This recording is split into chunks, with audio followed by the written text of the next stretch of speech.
Hey guys, welcome to the Rubin Report. I'm Dave Rubin. I've got Cara Santamaria, Max Lugavere with me, and we got a bunch of great stories for you. And this is the internet, so we got to move fast. Here we go. Okay, the Queen has almost been coronated. That's right, Hillary Clinton. Everything's about 2016. It seems preordained already, as bonkers as that may be. And CNN is going to do a documentary about her a little bit before the election, and NBC is going to do a mini-series about her. And this has the RNC all in their panties are in a bunch, and Reince Priebus, who is the head of the RNC, although his name sort of sounds like a bad guy in Harry Potter, he's very upset about this, and the RNC wants to boycott the debates over this, and CNN has issued a statement. Instead of making premature decisions about a project that is in the very early stages of development and months from completion, we would encourage the members of the Republican National Committee to reserve judgment until they know more.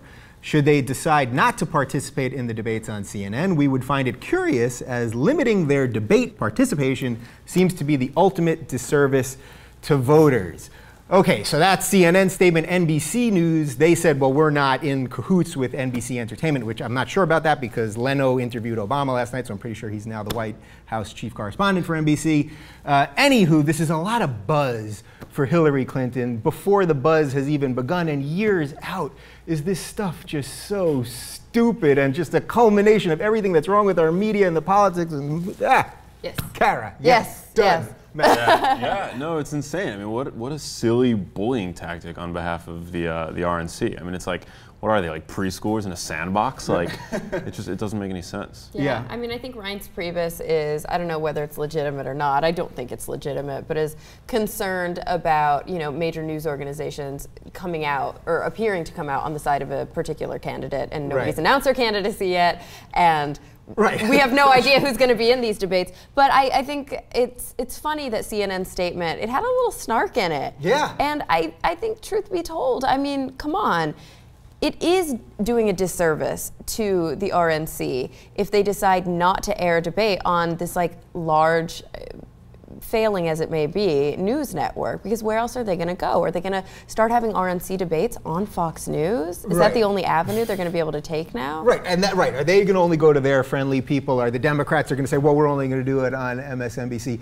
But I sort of agree with them in some slight thing here, because whether they're a glowing documentary that's, you know, only saying nice things about her, or whether the miniseries is all great about her or not, it seems to me that any publicity is good publicity, and it just builds up the machine that is Hillary, right? Yeah, it's like the pony show that is politics and the 24-hour news cycle. You know, it's like they sort of go hand in hand, and one fuels the fire of the other, right? Yeah. Do you really think, though, that if Hillary is presented in a more critical, more straightforward and critical light, that it's really going to play into her favor? I mean, what is the alternative here? Is it that they want tit for tat? So like, oh, you guys do a miniseries about Hillary. We want a miniseries about Chris Christie. Well, I'm sorry, but Hillary has a really long record, and she is a very established politician, and her kind of life has contributed enough that I think it warrants a miniseries or a special. You know,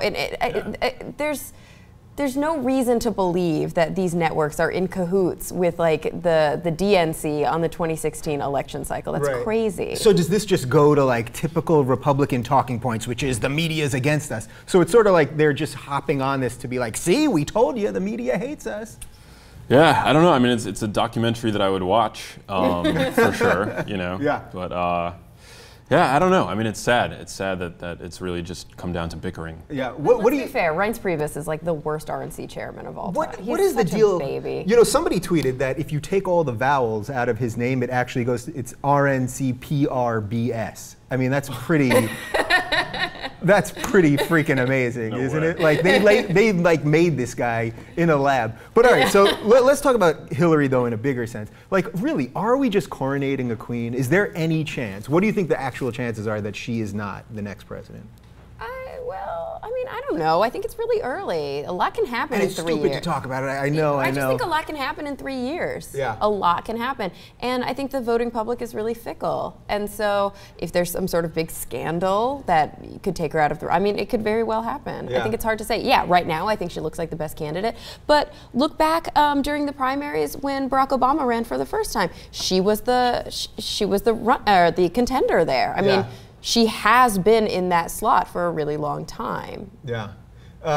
Do you think that the final part of this is just that this is just typical, like not only the political end of it, but just for the networks, that NBC's purging viewers, CNN's purging viewers. So it's almost like they just say they're going to do this stuff because that then just creates buzz in and of itself. The controversy is just good for the network even, right? Yeah, it's true. I mean, the world we live in, you know, facts are delivered at 140 characters on Twitter instantaneously. So I think that, you know, to stir up a little drama works in their favor. Yeah. You know, and so that's just the nature of the world we live in. But yeah. I sincerely doubt that CNN or NBC even thought this would be drama. I don't think that they decided to do this kind of programming schedule hoping that it would ruffle the feathers of the RNC. I think that the RNC making a big deal out of it kind of came, maybe not as a surprise, but like was an annoyance to them more than anything. Right, but I think you make a good point about how, who would they choose on the Republican side to do a movie about? Like, are you just going to show Chris Christie going to Golden Corral? Or, yeah, I know, like, what would it be? Rand Paul, Maybe like, learning from his dad in a dark little Bobby room? Jindal doing exorcisms.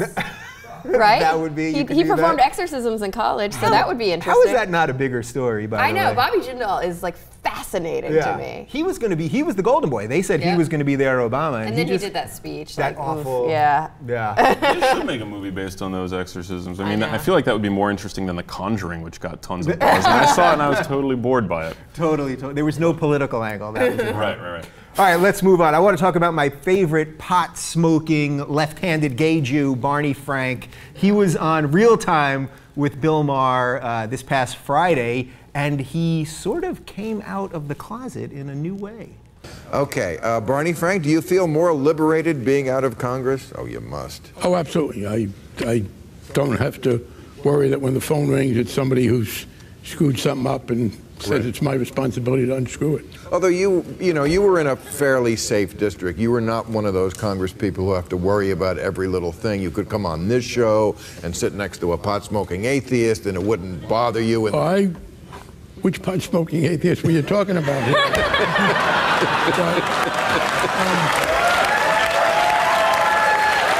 Oh, you are liberated. Woo. No, I will tell you now, I regret I had asked my governor to appoint me to a Senate seat. He decided not to. And I was looking forward to having my husband, Jim, hold the Constitution, not the Bible, and affirm, not swear, that I was going to be a wonderful senator. You would have been a wonderful senator. And man, you and Elizabeth Warren both there, that would have been quite a team. Well, we can only dream. All right, there's so much greatness there, like talking about rationality and sanity, but what I think is fascinating about this is Barney Frank has been out as gay for like 25 years or something, yet couldn't come out as an atheist until he was out of Congress. I know this is right in your wheelhouse, so I'm going to start with you on this one. Is that the crazy part of this, that he couldn't say this 10 years ago, felt that it would have been politically risky or whatever? Well, yeah, I mean, I wouldn't say that it's crazy because I think that we're so used to this at this point, but this is what I think a lot of atheist kind of rights groups are really pushing towards. You know, I talk a lot about atheist issues and people always ask me like, why are you trying to convert everybody, or I should say deconvert, because atheism is not a religion, as we know. Right. But I you know, deprogram, yeah. But you know what? It's not about that for me. I don't care what religion you are. That doesn't interest me. Really, what it's about is forwarding atheist rights, and we're still a group of people who, can't get elected to public office if we're out about our lack of religious affiliation. And so this doesn't surprise me. But it's good to see him come out. I'm really proud of Barney for being able to do that. Yeah. He came out in a very safe space, let's be real. And he came out, you know, if he had done it while he was in office, I think it might have been more impactful for the cause or for the movement, but I'm not going to denigrate him because I think that it's great that he did it anyway. And he's already had to deal, like you said, with the burden of coming out early. 20 years, that's a long time. Where he stands with his atheism now is probably where he did stand with his homosexuality 20 years ago, because back then it was not easy. It's still not easy to get elected if you're an out politician. Yeah, well, that's why I think it's just such a great metaphor. Max, I don't know where you stand in terms of religion. We're good friends, and that's one of the issues that we both are totally in alignment on. I mean, I think we need more atheists in Congress for sure. You know? I think it's great. It's sad that he has to sort of have this big, you know, dramatic unveiling of his lack of a belief system. You know, I think more of us. But is it lack of a belief system? It actually, to me, it shows a belief system of a higher order, actually, at least in the public sphere, because by saying, well, I wanted to put my hand on the Constitution, not on the Bible, well, this country is run, I'm pretty sure, by the Constitution, or it used to be a little bit, right? For sure. I mean, I wouldn't call that a belief, though. I think that, you know, most people who are public officials want to uphold the Constitution. I think that that's probably like the #1 platform that everybody runs on. Right. But I don't know. I mean, I get concerned when people talk about atheism as a belief system or as a religion, because it really is a, you know, like they always say, atheism is a religion like bald is a hair color, right? It's not. It's no religion. It's irreligion. Yeah. It's not like a new church of atheism. Yeah. Do you think that someone like Barney Frank is going to be given a longer leash on this now? Because by being gay, it's like, oh, well, we already think you're this like radical left-wing gay liberal Massachusetts. Do you think that this sort of will make this easier? And you know, he is also out of the public eye a little bit now. The guy, I mean, he seems awesome. Like, I mean, He was super hard on that Occupy Wall Street girl on the show. Yes. If you watch it, he was he was relentless on her. I kind of felt bad for her at a point. There were real parallels, I think, between Real Time this Friday and Newsroom this Sunday with the Occupy girl going on live television. And even though she really held her own on Real Time, like much more than the character on Newsroom did. But yeah, he was pretty tough on her when it came to the comments she was making about police in lower income neighborhoods. But aside from that, I think that what you were just asking about, you know, he's gay and liberal, and he can think anything. I think that already dudes, ultra religious conservatives lump all that in together anyway. I think they see all of those traits as being, you know, traits of the devil, and so I don't think they're going to be that surprised either. They're just going to see that, like, maybe somehow the democratic process is being taken away bit by bit now that we have atheists in office. So if it is traits of the devil, I like that. Now I'm guessing you two are more than ready to vote for someone with traits of the devil. Do you think America is ready to vote for someone that just says, you know what, I'm an atheist, or at least I'm agnostic? We don't even have someone that even is saying that. I'm agnostic, I, you know, make my decisions based on my own rationality and all that. Yeah, I mean, I like to think that America is definitely ready, you know, but I obviously, you know, I live in California and I spend a lot of time in New York. But one of these pot-smoking liberal hippies. No, but you know what, it is the fastest growing minority, is people who don't identify with any particular religion. So I think we're close to like 16% now, which is a really big number. It's a really big number. But that includes people who are atheist, agnostic, or just say, you know, no comment, I don't identify specifically with any religion. Yeah. That number, though, the 16%, that is so huge. Is that a problem actually within the atheist community, that there aren't sort of leaders, at least that I know about, that aren't pushing it in more of like a political fashion? I mean, I think it's a problem that we don't have political action committees. I think, well, we do, but they're not large. I think it's a problem that we don't have lobbyists. But it's not a problem in that we are. The whole point of not believing is that there is no organized atheist. You know, we have American atheists. We have these different groups. The Freedom from Religion Foundation. In a way. Bill Maher. We have Bill Maher. And Dawkins and people like that. I mean, we do have these organizations where a lot of people are getting more involved for political action specifically, but really it's about having like a secular alliance. It's about upholding the Constitution and maintaining a separation of church and state. I think that's what's the most important to those groups. It's not about, like we said before, deconverting or deprogramming anybody or bringing people over to the dark atheist side. I think it's more about making sure that our legislation is done in a secular way to kind of preserve what the Founding Fathers wanted when they first set out to write the Constitution. All right, so here, exactly. So final thought on this, because we've talked a lot about atheism on the show, we've talked a lot about pot on this show. Is there some connection, do you think? And is there a little danger in the way he did this reveal by saying, I'm a pot-smoking atheist? Like connecting the two? Yeah. I mean, I think that people that smoke tend to be more sort of, you know, open-minded and free associative and stuff like that, which might lend itself more to having alternate spiritual beliefs or what have you. I don't know. I mean, I think there shouldn't be a connection, but... I don't smoke pot.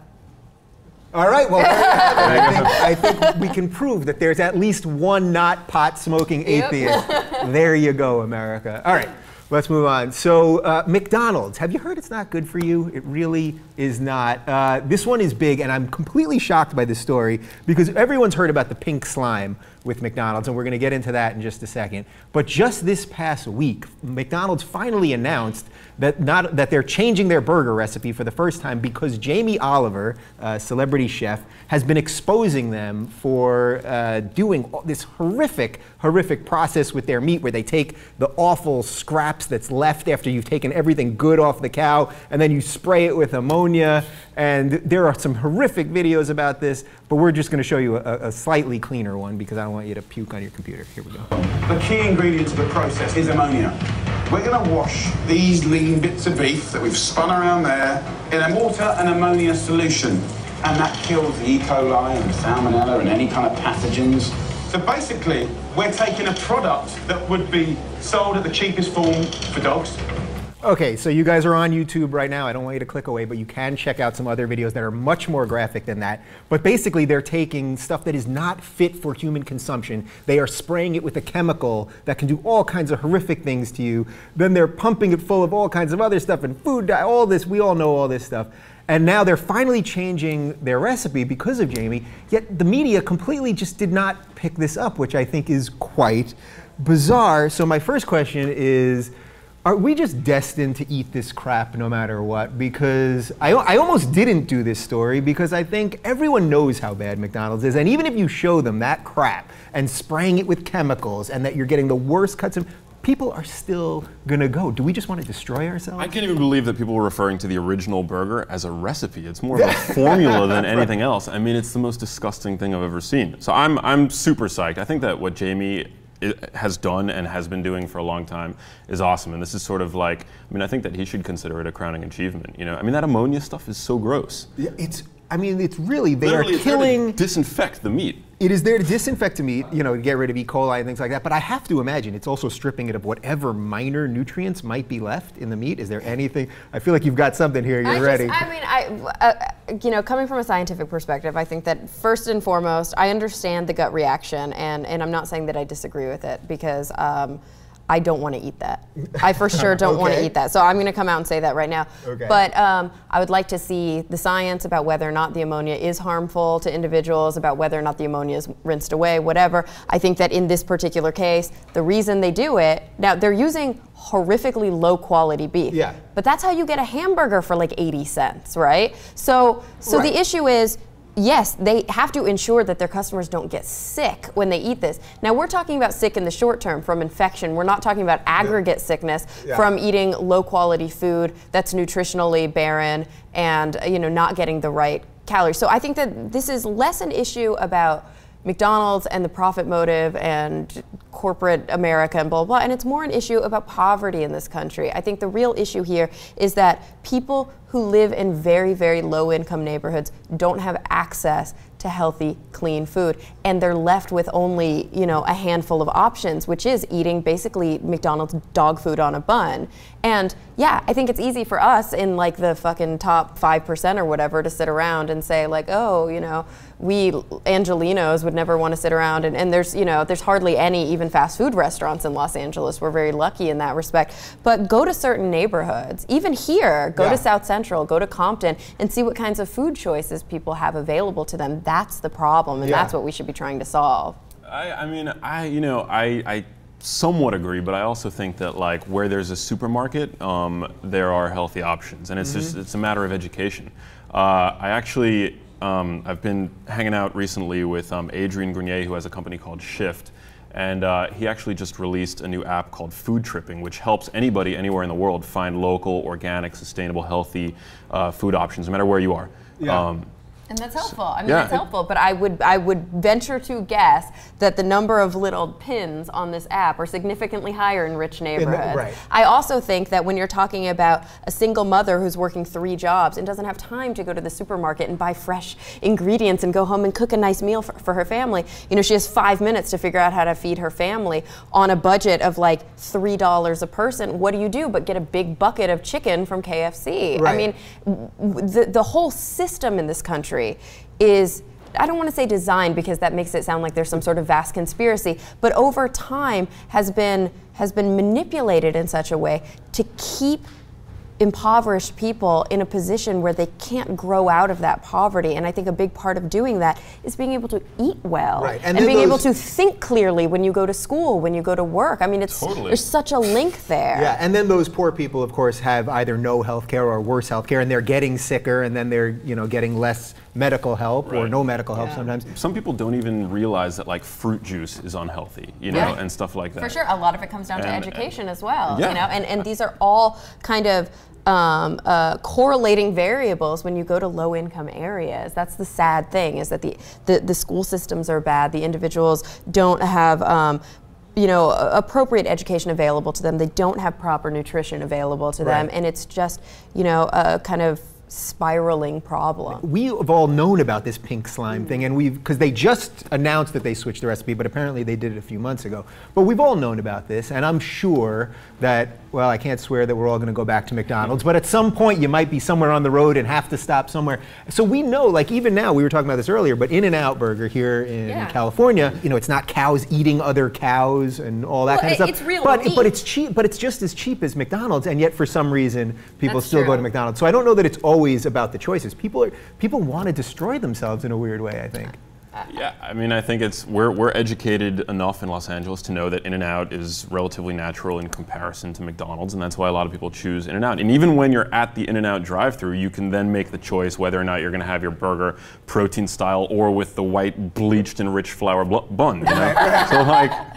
Yes, please. Yeah, he was very proud to tell me he goes protein style. By the way, wait, I want to show you guys a picture of the pink slime in case you haven't seen the pink slime. I mean, think about that. Really just try to get that in your brain and go 13% of my McDonald's burger until they just change this recipe or formula, as you aptly called it, is that. Yeah, I mean, I honestly can't remember the last time that I ate at McDonald's, and I think that there's some other great things about In-N-Out. I can't sing their praises enough, and I know that they have like Bible verses on their bags or whatever, which is kind of annoying. That's weird. I know, it's annoying. But they you just can't win as an atheist. You finally find a burger. You finally find a burger that you like, and they're I like their worker treatment there too. Yeah. It's not just about higher quality food. They offer their employees full benefits. They offer them the starting wage is higher than the statewide minimum wage. They even have great programs for their workers, like they can leave their uniforms at work and they'll be laundered for them, so they don't have to take that fast food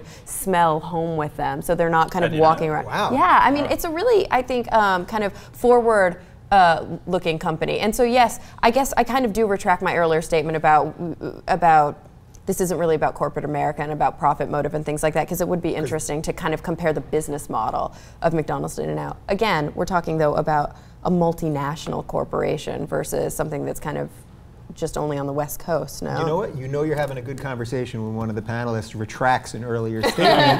That means something was happening here, that we were actually having a conversation. All right, there you go. All right, let's talk about Twitter. A new study by Nielsen shows that tweeting and watching television actually does correlate to ratings, which I'm going to refer to this from now on as the Sharknado principle. So this is, the Nielsen ratings, in my opinion, basically have just been this made-up thing that we've all sort of accepted, and that's not really just my opinion. A lot of people have written about that. It's just this made-up thing, and there's a box on somebody's TV somewhere in 1960, and we're still paying attention to it. I think this is really cool, and I think this is sort of the future of media and the type of stuff we're doing around here, this social experience that we're all having while watching TV. And something like Sharknado, I think, is the perfect example of this. Nobody heard of it until about 2 hours before. It was on Sci-Fi Network. Suddenly, it somehow got some traction on Twitter. And then I spent 2 hours not only watching it, but having this experience on Twitter, playing along with everyone, joking about how horrific and stupid it was. And it was kind of great, and it gets the buzz going. So you're doing a new show, Take Part, where you guys are doing a lot of, you're tweeting the entire time basically, and during commercial breaks, and you're tweeting on air. I did the show last week, and you're tweeting while we were talking.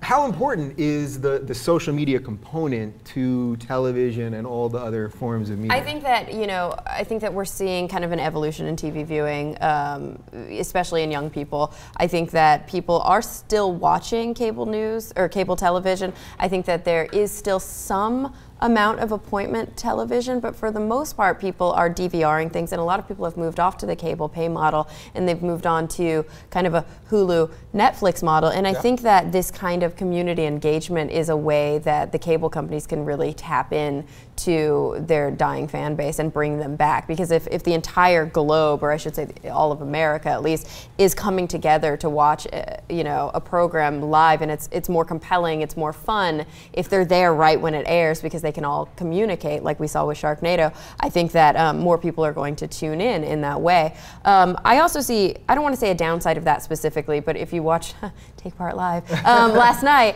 we now on the Pivot Network, which just launched last week. Or maybe, yes, yay. Actually, I'm not sure if it was last night or the night, I think it was the night before. On Monday night, we, part of the Decoder segment, I talked a lot about Shark Week and about Discovery, and how they opened up Shark Week with a documentary about sea megalodon, kind of claiming that it's probably still alive, it hasn't yet gone extinct, and I obviously had a really... Which is this huge crazy shark, right? Yeah, it's a big shark that was extinct between 1.5 and 2 million years ago. So I have a real problem with, it's very similar to what they did on Animal Planet, and again, this is Discovery Communications, it's all the same conglomerate.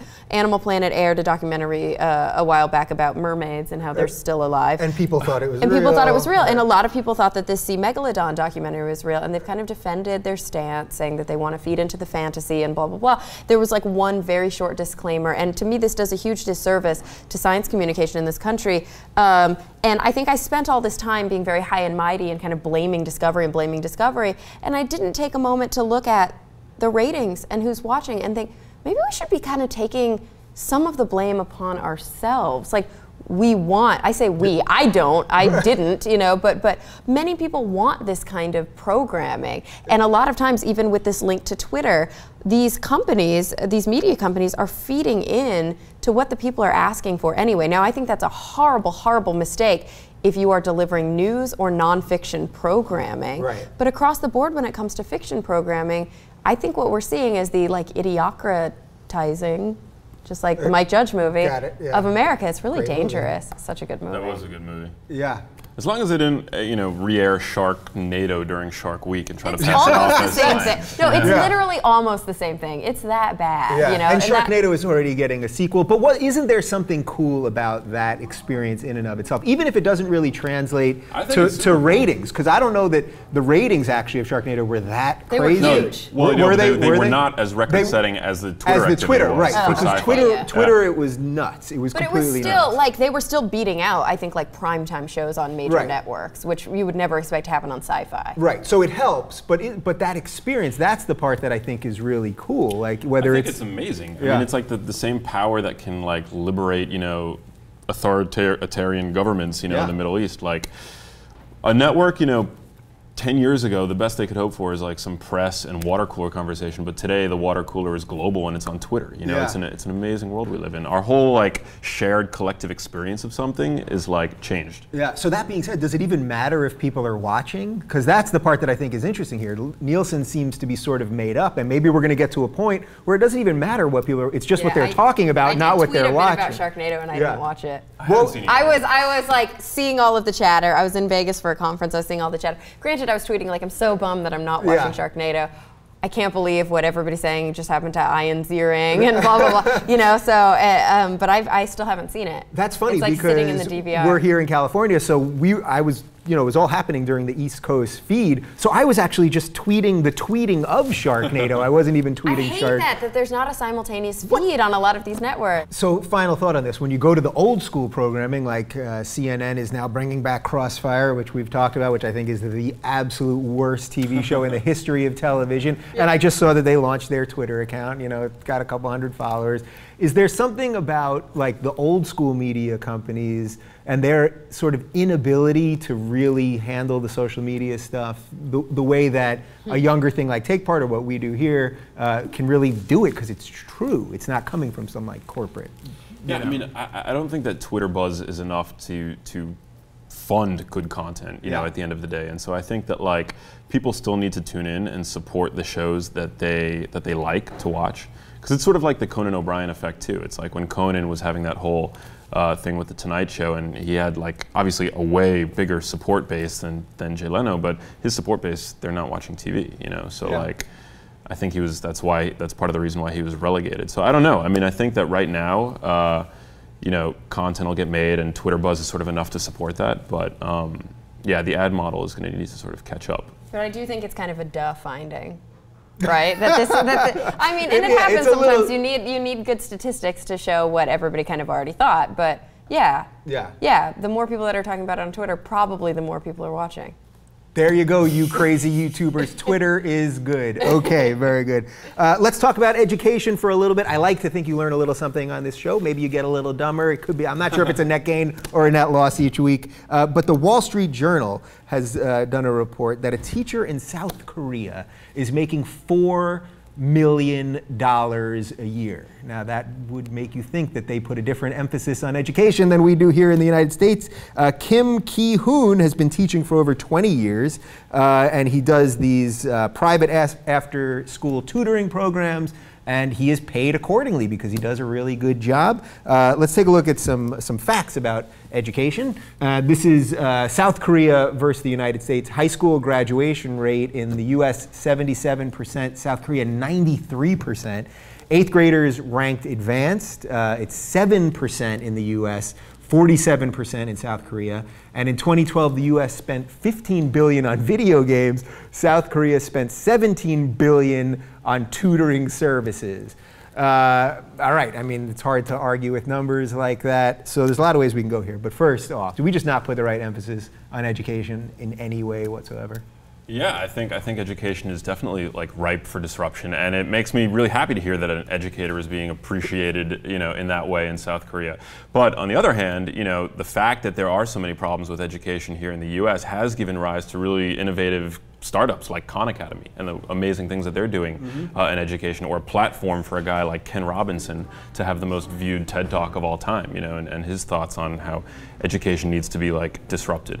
So yeah, I mean, I think that there's a lot of exciting things going on in this country, but yes, to answer your question is basically. Do you think it's ever possible that we will pay our educators like this guy? I mean, this guy's basically being paid like a basketball player or a professional athlete. I mean, I think I think it's really cool, but I think it does open up to kind of a devil's advocate discussion too, which is about, this guy gets paid really well because he does private after-school tutoring, and only rich people are able to buy seats in his lecture halls. Yeah. Only rich people are able to buy individual downloads of his lectures. So I think that this model, although yes, I would love to see teachers actually getting bonuses and teachers being paid more for doing a good job and not just like a static salary where all teachers' performance is put into one pot, and it doesn't really kind of entice teachers to do a better job. Because let's be real, that is the one variable in the classroom that actually matters.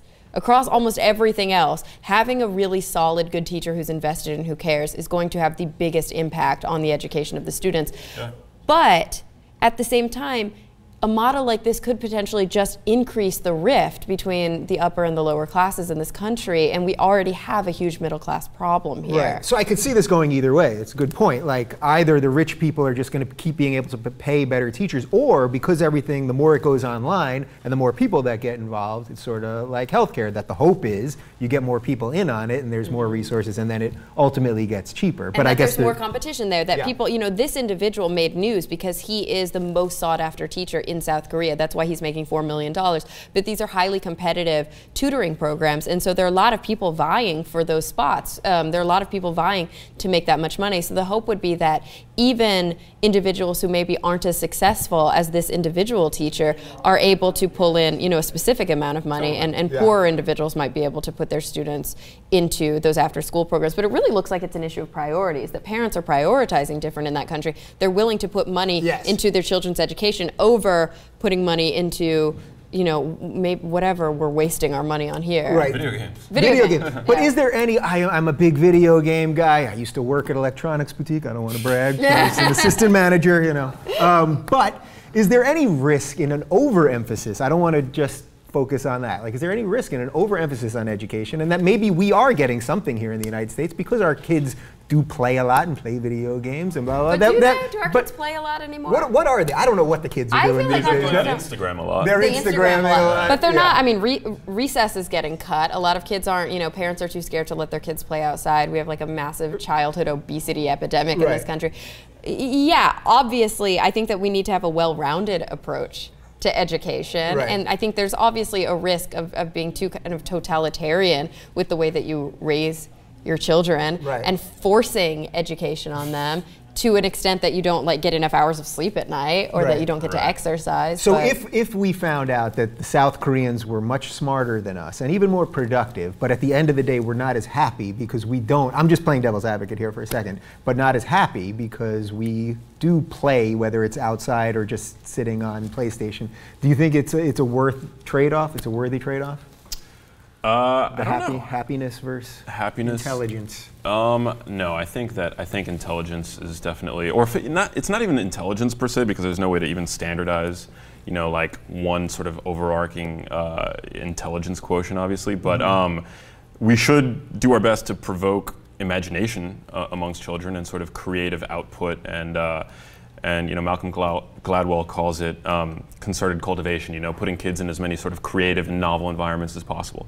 I think putting too much emphasis on STEM education could be problematic, and that's sort of like Ken Robinson's whole thing, is that we should be doing more to get children to think creatively. And I don't see there being a conflict between thinking creatively and having an emphasis on STEM education. I think we should be changing the way that we approach STEM education so that creative thought is a part of STEM education. Do you think they're exactly equal? Do you think that we should be teaching them completely equally, like sort of the facts and then how to use the creative part of your brain? I think that doing science is ultimately using the creative part of your brain. You cannot be a successful scientist without being a very creative, out-of-the-box thinker. That's true. But a lot of people draw the analogy that science is math, and so you have to be great at math to be good at science. You know, like it's a very sort of. But even math is a creative endeavor. I think that if we start students understanding math theory and not just memorizing times tables, I think that there's a better approach there too. But that's a totally different issue. That's a totally different topic. But well, you know, it reminds me of, you know, how Albert Einstein, who, you know, our greatest scientist ever, you know, couldn't tie his shoes. You know, like he was also like probably highly autistic.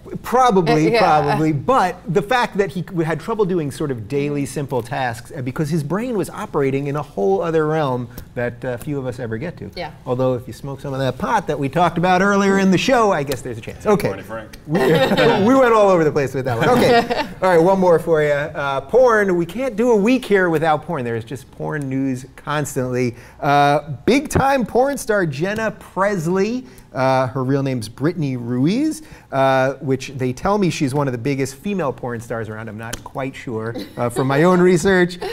She has left the sex industry, and of who's she thanking? Of course, Jesus. Let's take a look. So I got involved with the adult industry when I was in college in Santa Barbara. I began dancing.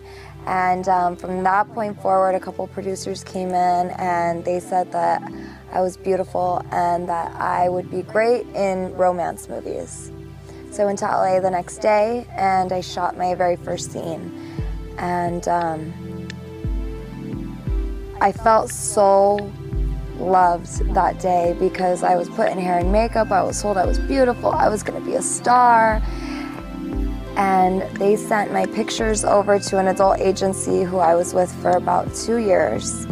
And the rest is pretty much history, I guess you could say. I don't think I've ever heard porn being referred to as romance movies before. I don't know how. Nobody's tried to get you into porn. How do you know that? Ouch. Sorry. Ow. It just seems like it was a ploy, right? Like you'd be wonderful in romance movies. There's nothing romantic about a gangbang, I assure you of that. All right, so I don't want to be totally glib about this because she also talks about how getting out of the business got her out of drugs and all the other bad things that we all know are associated with porn. So not being totally glib, but we're going to be a little glib because it is porn. What is it about religion that everyone that gets out of porn, it's always because of religion? No one seems to be able to do it just sort of on their own volition or their own intellect or... I don't think that's true. I think that probably happens all the time. I just don't think it makes the news. We just don't hear about it? Yeah, I mean... I think that this is a good public interest story. It's fine. I don't care why she did it. I mean, because ultimately, whether it's about Jesus or whatever, I really think it comes down to the woman, right? There was like a pastor, there's somebody who's involved with this church who focuses and targets sex workers, people in the sex industry, and helps them get out of the lifestyle that could be detrimental to them. And I'm not saying that all people in the sex industry need to be saved. I think there are a lot of very kind of independent sex workers who take their job very seriously and they don't get into drugs and alcohol and they don't have any problems outside of that. But there are individuals who do make bad decisions. Yeah. I mean, there are plenty of people who have made huge amounts of money that are living clean lives, that are married and otherwise okay. So this website, xxchurch.com, I went to the site. It's a really cool website. Like, they got a good hip web designer and it looks cool and there's a community of people on there. Is this like the next step for the church, that they're going to really sort of step up this kind of, looks cool kind of stuff to get people away from porn? Because they're still hung up on porn. Yeah, which is why we talk about it so much. It's a fine line. I mean, the last thing I want to see is a Christian campaign, that goes against the porn industry. The porn industry definitely has problems. I personally, I'm totally happy for her that she found religion and decided to get out of the industry, because she says that the reason why she got into it to begin with was because she didn't feel any love throughout her life, and the church provided the McDonald's version of love to her, and it works for her. I actually met a porn star once, and I continue. I like how you said that all like, well, no. I actually talked her out of the industry. Like, I met her and we became friends, and she, I think, would credit me as like helping her get out of it, because she's a really smart woman and came from a very similar background. Yeah. I think she had it's crazy. She had like a master's degree, and that was part of the marketing that the porn industry was using. Here's like this really smart woman who is like doing porn, and she was with a really big, well-known porn company. And it's just sad, like it's sad to see women get sucked into it for those kinds of reasons. Yeah. I mean, when it's not an independent decision that they're making, when it's because they're down and out, and this is a way to make some quick, easy cash. But again, I don't want to. But isn't that good though? Isn't that good? Like, we naturally think that that's bad, but it's like there are strippers that put themselves through college. For sure, if they don't have any moral opposition to it. But obviously, she felt like her lifestyle was kind of running out of control, and she wasn't able to handle the lifestyle that she was living anymore. So I think a lot of it kind of comes down to their own personal perception, whether or not they feel like strong and in control of their own lives, or whether they feel like they got sucked into a particular industry. But I think that, first of all, this whole like XXX church, and is this the new? This is not new. Like, didn't Jesus like take Mary Magdalene on? Like, this is not a new concept, right? But like, it just kind of like looks being benevolent religious people who are like helping the poor and the sex workers and whatever. This is I don't really understand why this is news, because I think that it's like, well, yeah, that's what you're supposed to do. Isn't that like supposed to be in your mission as a New Testament Christian? But isn't there something a little weird psychologically? They call it XXX Church. It sounds sort of dirty and porny right there, so it's almost like because that's their initiative. I get it's the initiative, but there's still something about it that sounds a little dirty. Like, they're still trying to wrangle you in. It does kind of sound like they're doing like nun porn in the back. Yeah, like in the rectory, right? In the rectory. I know. Rectory. I think we wrapped it up on rectory. I think that was sort of the perfect. What do you follow that with? You can't follow rectory with much when you're talking porn. All right, I want to thank Cara Santa Maria and Max Lugavere, and they're on the Twitter, believe it or not. Their handles are right below you.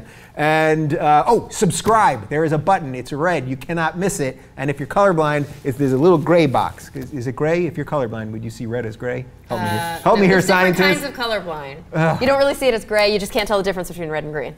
There's a box. Just click it. Thanks for watching. We'll do this again next week.